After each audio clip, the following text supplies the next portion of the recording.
Kita bersama-sama bersyukur dan berbahagia dalam kalender secara umum gerejawi. Hari ini seluruh gereja merayakan Hari Raya Santa Perawan Maria dikandung tanpa noda. Dan pada kesempatan itu kita bersama-sama bersyukur karena 2 diakon akan ditabiskan menjadi imam, yaitu Andreas Jimmy dan Diakon Isidurus Adri Yanto Saputra. Kita tahu bahwa dengan bertambahnya petugas pastoral tertabis ini, gereja semakin berkembang karena tentu akan semakin banyak paroki yang bisa dilayani. Dan kebetulan pada raker yang lalu ada 4 paroki yang akan memekarkan. Dengan demikian akan bertambah menjadi 4 paroki lagi. Adapun tema yang diambil oleh mereka, secara umum mereka mengambil tema yang diambil dari kitab Nabi Yesaya, "Inilah aku, utuslah aku."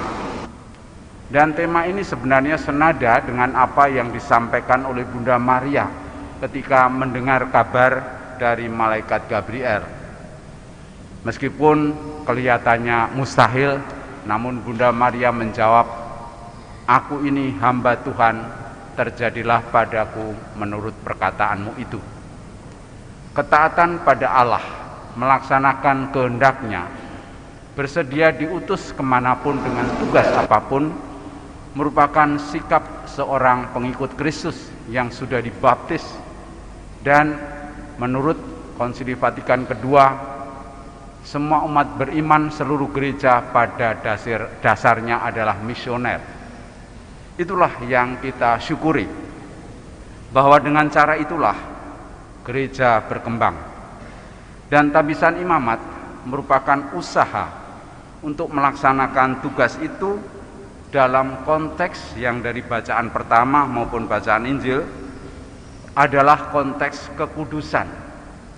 Mengejar atau mengusahakan kekudusan dalam hidup itu merupakan tujuan utama dari tabisan imam ini. Dalam bacaan pertama kita mendengar kata kudus, kudus, kuduslah Tuhan. Dan itulah yang menjadi arah dasar dari tabisan menerima Roh Kudus dan karunia-Nya untuk melaksanakan pelayanan kepada umat itu. Dan kemudian pada tema yang dijabarkan oleh kedua diakon, Diakon Adri mengambil Tuhan adalah gembalaku dari Mazmur 23 ayat 1, sedangkan Diakon Jimmy mengambil tema dari Lukas bab 5 ayat 1, yaitu bertolaklah ke tempat yang dalam. Kedua hal ini saya kira memiliki kesamaan di satu pihak, bahwa melaksanakan tugas menjadi gembala harus berani terus mencari yang lebih banyak, lebih baik, lebih mendalam, dan seterusnya. Ketika mendapat panggilan dari Allah itu, kita diajak untuk semakin dekat dengan Allah, berani melaksanakan kehendak-Nya dan membuang segala egoisme kita.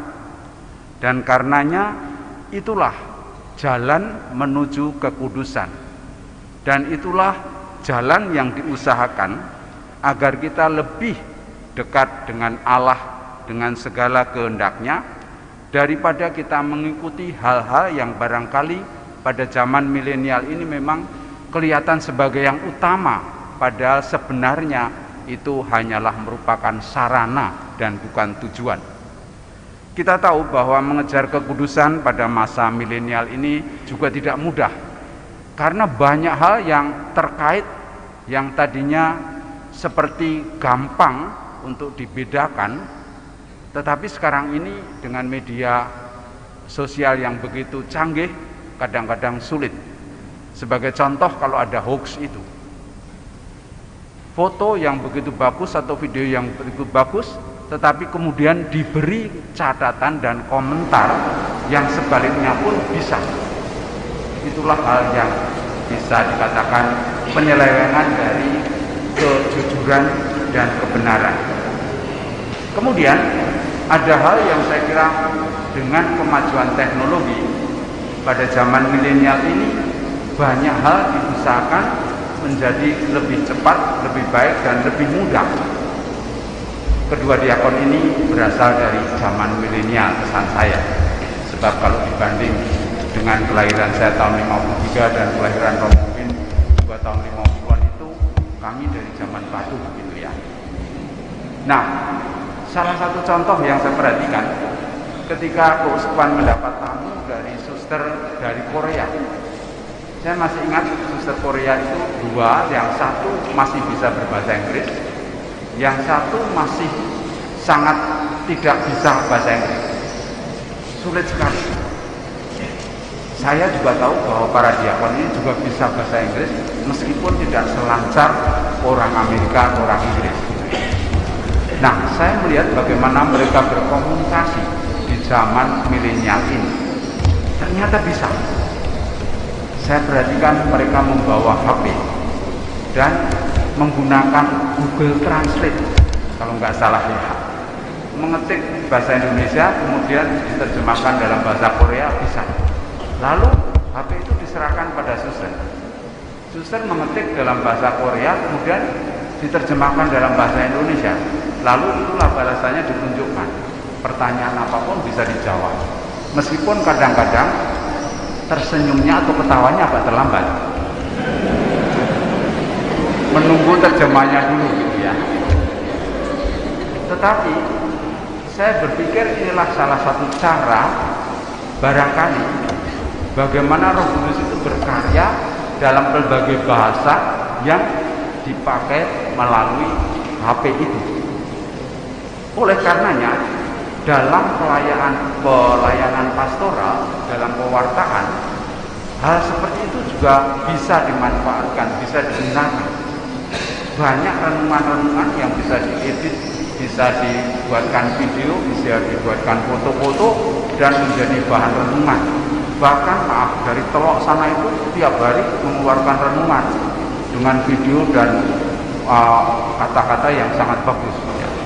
Belum lagi di ujung dunia yang lain, asal terkontaminasi ya, tapi asal ada sinyal dan ada wifi, semua bisa berjalan dengan sebaik-baiknya. Justru di tengah-tengah kemajuan itulah kita ingin agar kekudusan tetap dipertahankan dan bukan sebaliknya dimanipulasi dengan berbagai hal-hal yang negatif. Oleh karenanya, konsekuensi mengikuti panggilan sebagai imam Yesus Kristus yang paling penting di dalam gereja, sekurang-kurangnya ada 3 faktor yang mau dikemukakan. Yang pertama, imam bukan hanya menyiapkan orang banyak menerima Yesus Kristus, tetapi juga menjadikan Kristus hadir di tengah-tengah dunia secara khusus lewat Ekaristi. Oleh karenanya, dengan tabisan ini, mereka dipersiapkan dan kemudian ditugaskan untuk melayani perayaan Ekaristi. Dan ini menjadi kesempatan yang sangat baik untuk membawa umat kepada anugerah hidup abadi, memberikan bekal melalui tubuh Kristus sendiri yang disantap, dan kemudian imamat itu menjadikan Ekaristi menjadi lebih dekat kepada umat. Yang kedua, imam mengikuti jejak para murid Yesus seperti pewartaan Yohanes Pembaptis. Bukan hanya mengkhotbahkan perlunya pertobatan, tetapi lebih dari itu menjadikan kehadiran Kristus yang mengampuni lewat sakramen pengampunan, yaitu pengakuan dosa. Oleh karenanya, selain Ekaristi, persiapan untuk secara kudus merayakannya dan menerima tubuh Kristus diperantarai dengan sakramen pengampunan tadi. Dan yang ketiga, imam itu bagaikan para rasul memaklumkan keselamatan ke seluruh dunia. Dan kabar sukacita keselamatan ini menunjukkan cinta yang tak terbatas dari Tuhan terhadap umat manusia, dan harus diwartakan kepada semua dengan kegembiraan, penuh semangat, antusiasme, dan dedikasi yang menjadikan pelayanan misioner itu menjadi berbuah banyak. Disitulah kita mendapatkan tantangan bagaimana sukacita mewartakan Injil itu mewarnai kehidupan sehari-hari. Dan karenanya juga pewartaan yang disertai kekudusan itulah yang harus dijaga dan dikembangkan melalui doa-doa, ibadat harian, doa pribadi, dan dengan tulus hati, dengan keterbukaan melayani umat sebaik-baiknya. Maka dari itu, Paus Fransiskus dalam Evangelii Gaudium mengatakan bahwa kita mengusahakan kekudusan melalui kehidupan nyata, bukan hanya kehidupan kultis atau ibadat atau doa-doa saja. Dan kehidupan sehari-hari itulah yang menjadikan mukjizat dalam umat, bahwa umat karena bisa menerima pengakuan dosa, dosanya diampuni, bisa merayakan Ekaristi dengan kekudusan yang baik, maka banyak hal mengarah pada yang dituju, yaitu Allah sendiri. Karenanya Paus juga menekankan dengan sangat hidup pribadi dari pelayan pastoral yang tertabis, baik dalam keluarga maupun dalam komunitas, seharusnya mendatangkan hal yang sungguh bermanfaat untuk juga membentuk kekudusan orang-orang lain. Kegiatan-kegiatan kecil yang kelihatannya tanpa arti namun juga memiliki banyak manfaat adalah bagaimana kita mewartakan Kristus dengan kehangatan dan cinta.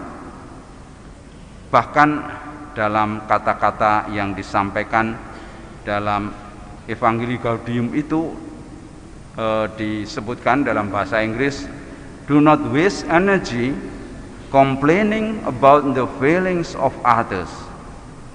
Jangan cepat-cepat menghabiskan energi hanya untuk mengeluh tentang kegagalan orang lain. They can hold their tongue before the force. Jadi harus bisa menahan kata-kata di hadapan orang lain sebelum mengatakan bahwa mereka itu gagal. Karenanya itulah yang memerlukan terang Roh Kudus, cara berpikir, cara berkata dan bertindak yang sungguh-sungguh menunjukkan kekudusan itu. Pada akhir dari sukacita Injil itu, Paus menegaskan, it is not about swooning in mystic rapture.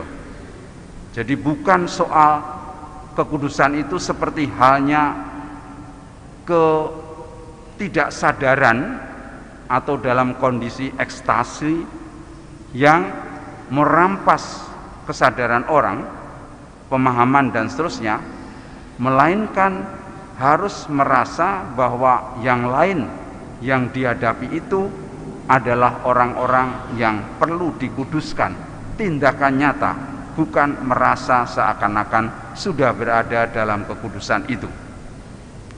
Oleh karenanya, tantangan yang dihadapi dalam mewujudkan kekudusan itu adalah yang pertama, kebebasan pribadi dan hidup santai. Ini bukan kata-kata saya, tapi saya kutipkan dari ensiklik Paus Fransiskus. Tantangan dan godaan pekerja pastoral pada milenial ini, pada era milenial, dalam Evangelii Gaudium nomor atau artikel 49 sampai 62 itu antara lain kebebasan pribadi dan hidup yang santai. Dalam berkarya pastoral kurang mendapatkan gairah untuk melaksanakan tugas dengan sebaik-baiknya. Gitu saja sudah bisa, gitu saja umat sudah menerima, sehingga kurang kreatif, kurang memberi dampak yang sungguh-sungguh, dan karena itu bisa ditinggalkan oleh orang-orang yang memiliki semangat yang sungguh-sungguh. Kemudian yang kedua, tantangannya adalah sifat dan perilaku egoisme yang mengakibatkan kemalasan rohani. Dalam arti pengorbanan itu dianggap sudah kurang relevan dalam era milenial ini. Pengorbanan itu sia-sia, itu merugikan, baik itu waktu, baik itu tenaga, baik itu berupa materi dan seterusnya. Saya kira kita harus berbalik dari tantangan itu, bahwa di tangan Tuhan tidak ada yang sia-sia. Dalam kerja pastoral, kalau kita menggunakan sikap dan metode bisnis, kita sepertinya tidak mendapat hasil yang sewaktu, dan kita perlu menunggu sekian lama. Saya yakin itu yang menjadi tantangan kita. Saya juga tidak mengira bahwa pada awal saya juga tidak mengerti apakah keuskupan bisa berkembang, bertambah umatnya, bertambah parokinya, bertambah imamnya. Tetapi ternyata apa yang dibuat pada waktu-waktu yang lalu untuk mengembangkan panggilan, mengembangkan paroki, sekarang mulai melihat hasilnya. Dan itulah yang saya kira perlu menjadi pedoman dan patokan. Jangan dalam waktu yang singkat sudah menentukan atau mendapatkan hasilnya seperti dalam hitungan hukum dagang itu. Oleh karenanya kita diharapkan untuk ke depan senantiasa bisa bersifat optimis dengan menunjukkan sukacita Injil dalam mewartakan kabar gembira, kabar sukacita dalam konteks kekudusan yang sangat konkret itu. Yang terakhir, untuk seluruh umat, saya kira kita menjadi semakin sadar bahwa panggilan menjadi imam dan biaran-biarawati itu bukan hanya urusan uskup dan para pastor dan suster. Itu adalah urusan kita bersama. Baik ketika kita mengadakan promosi panggilan, keluarga-keluarga mulai dari sekolah minggu sampai menjadi OMK dan seterusnya, itu mengarahkan untuk panggilan itu. Dan yang kedua yang tidak kalah pentingnya, ketika mereka sudah menjadi imam, biaran biarawati, khususnya ketika baru awal-awal, kita pun juga bertanggung jawab untuk menjaga, untuk mengarahkan, untuk mengembangkan mereka agar tidak terjadi dalam hal tertentu godaan-godaan seperti yang tadi dalam ensiklik Paus Fransiskus menjadikan mereka jatuh dalam ketenaran sesaat atau dalam kenikmatan sesaat dan seterusnya. Kita semua wajib dan harus ikut menjaga panggilan mereka, baik yang sudah ditabiskan maupun yang masih frater atau calon suster atau calon buder. Dan dengan demikian kalau kita bertanggung jawab bersama, perkembangan akan menjadi lebih baik lagi. Kita bersyukur pada sore hari ini dengan bertambahnya 2 imam itu, dan kita mohon agar kita semua ikut mendukung panggilan dan tugas-tugas mereka. Tuhan memberkati.